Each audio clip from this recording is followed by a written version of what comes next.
All right, guys, welcome back into another film breakdown. Nick Faribault, Derrick Bell here, as per usual, our weekly film breakdown. This week, Cincinnati Bengals, Steelers coming off a tough loss to the Buffalo Bills, their second straight loss.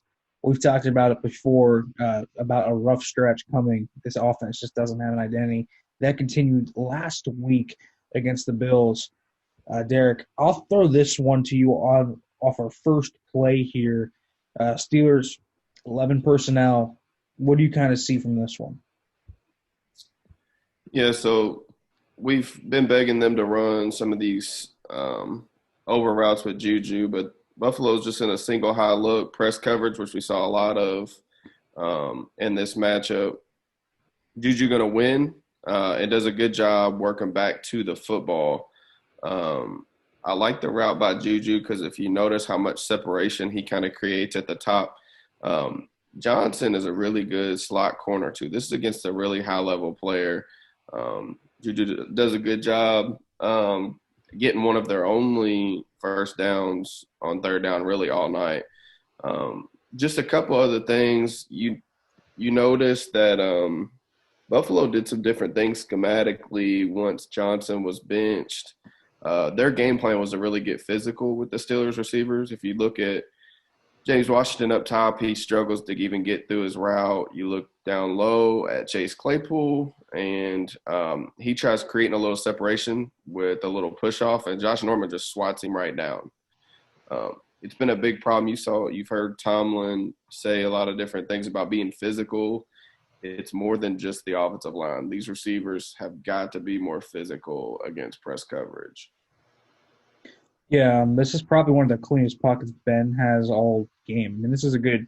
He's able to go through his progressions here. His progression isn't Juju. I don't think it is. I think he. I don't even. Who even knows what the hell the route combination is because both Washington and Claypool get thrown to the turf.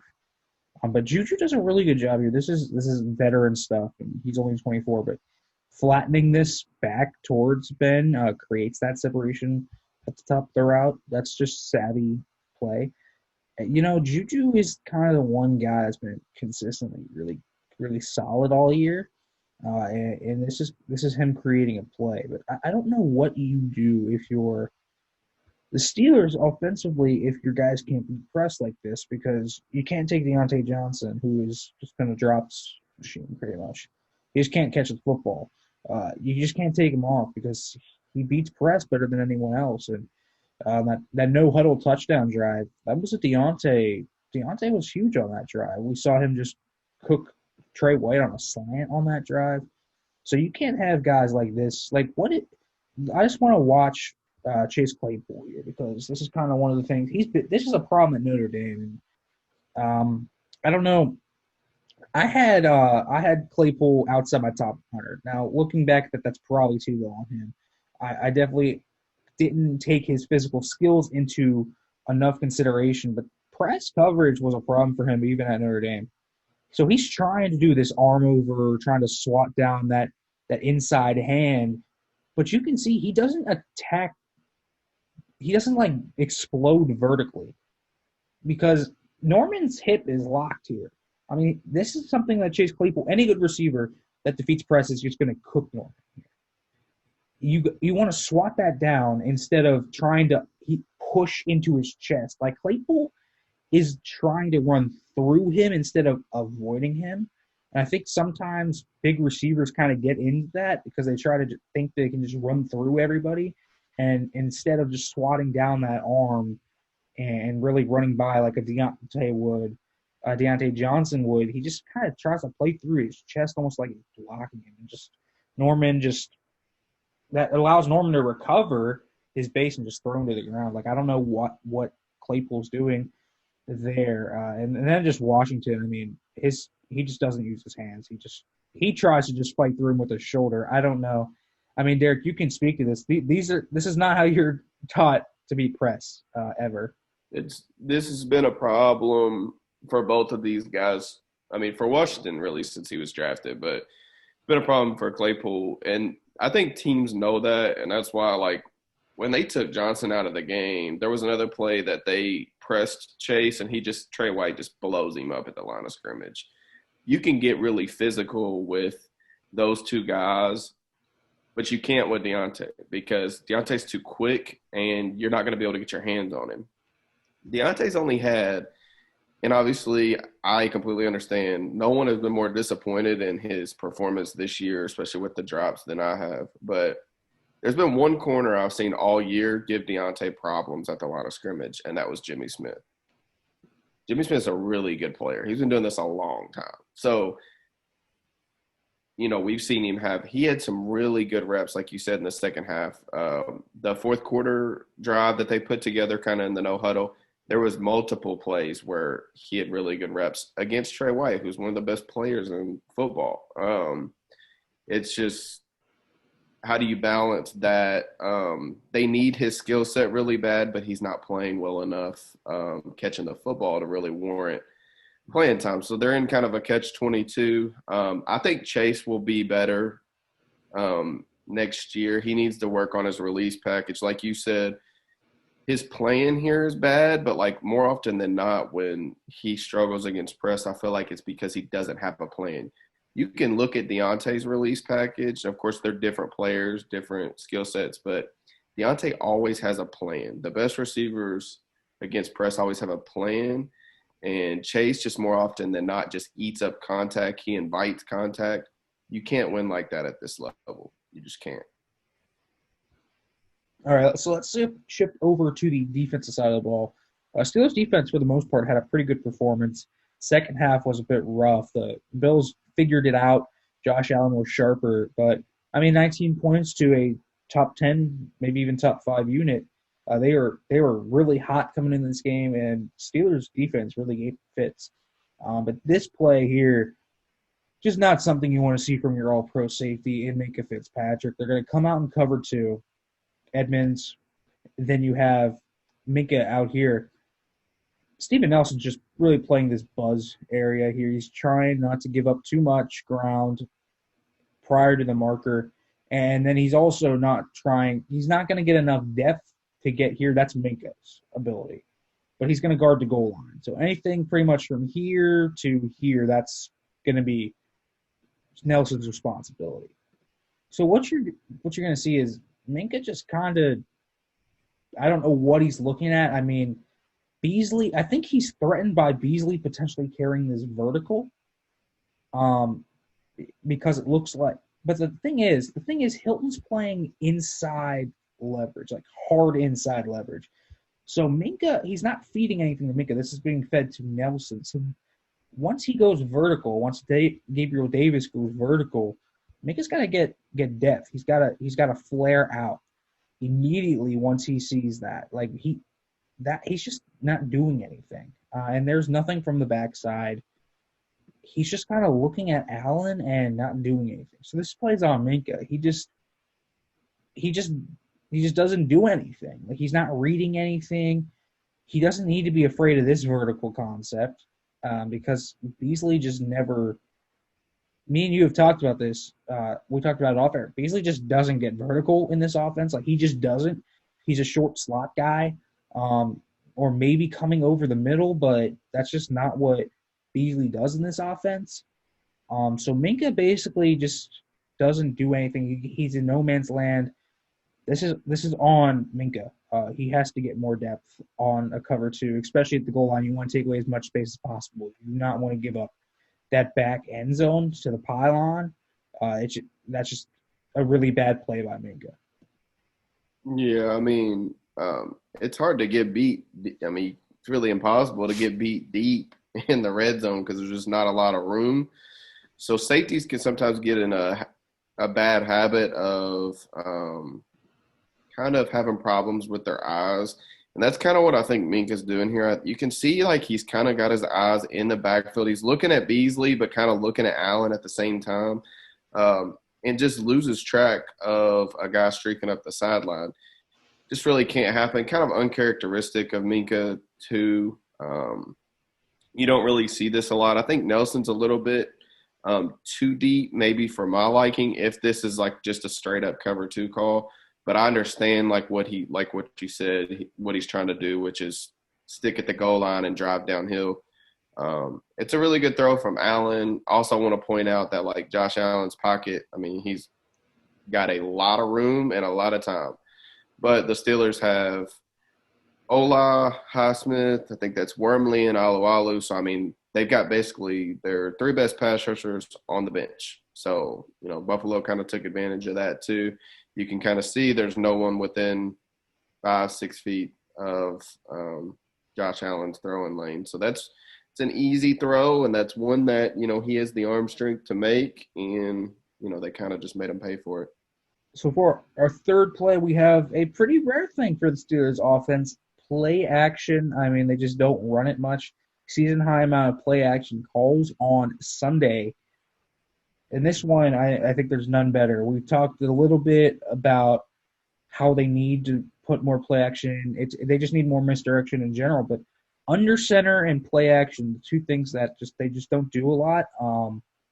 They don't in combination. They almost never do that.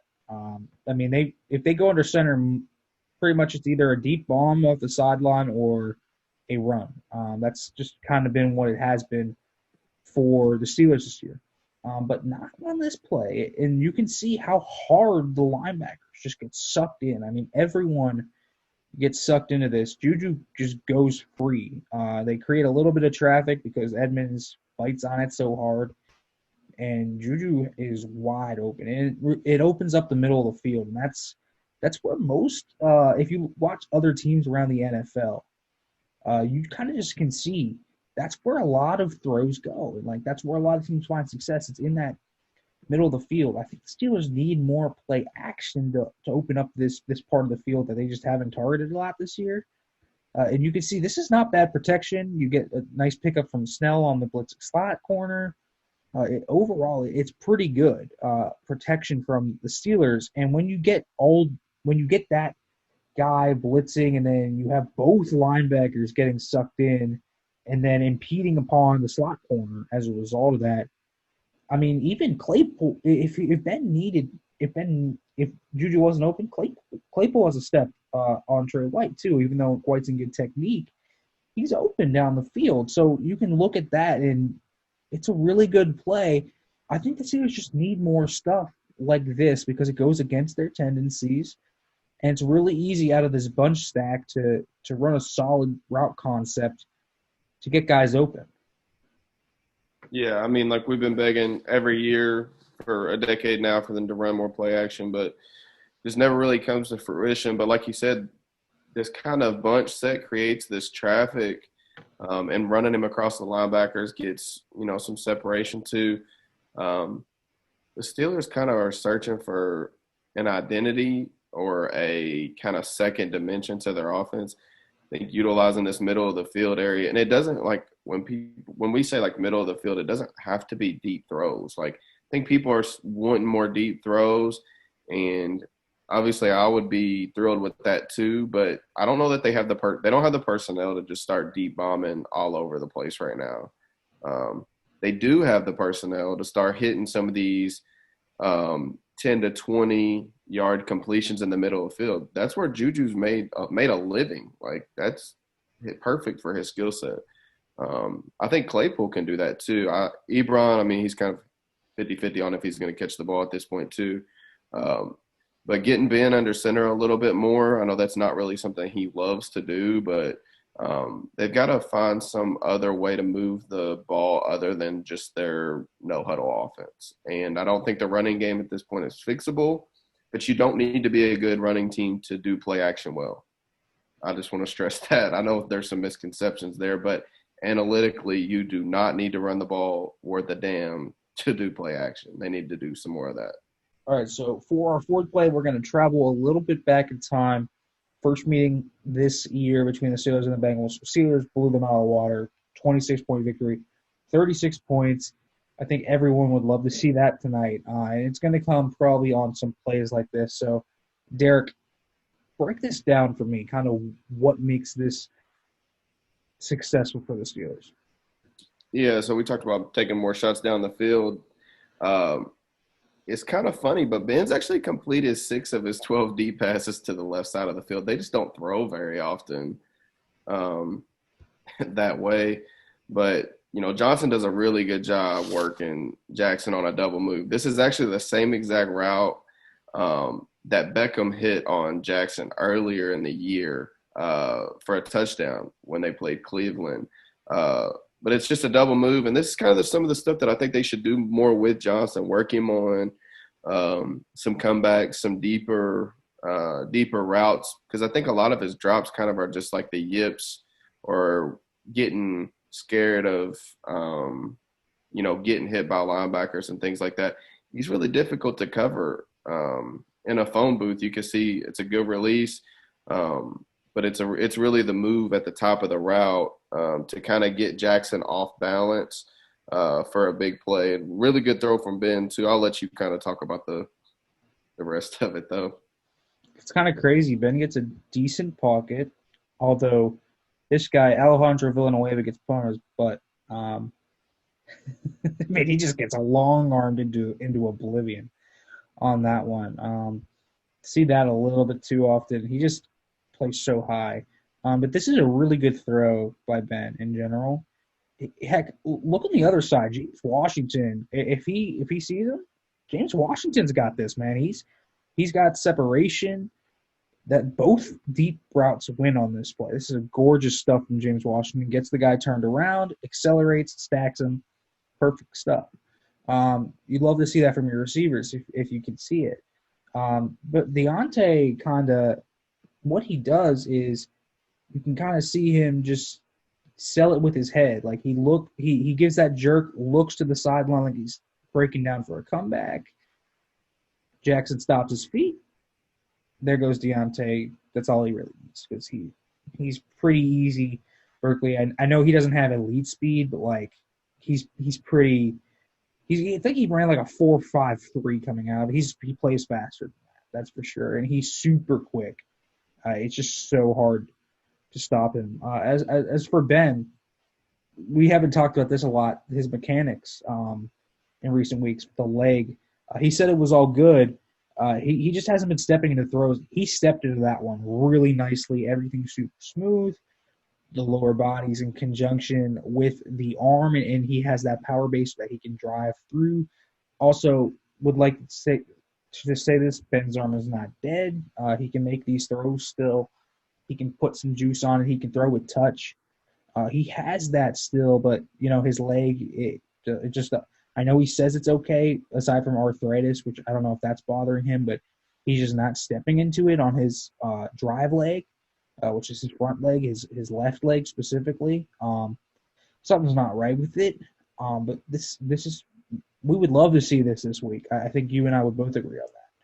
Yeah, I think the couple of days rest might do him good. I don't know how.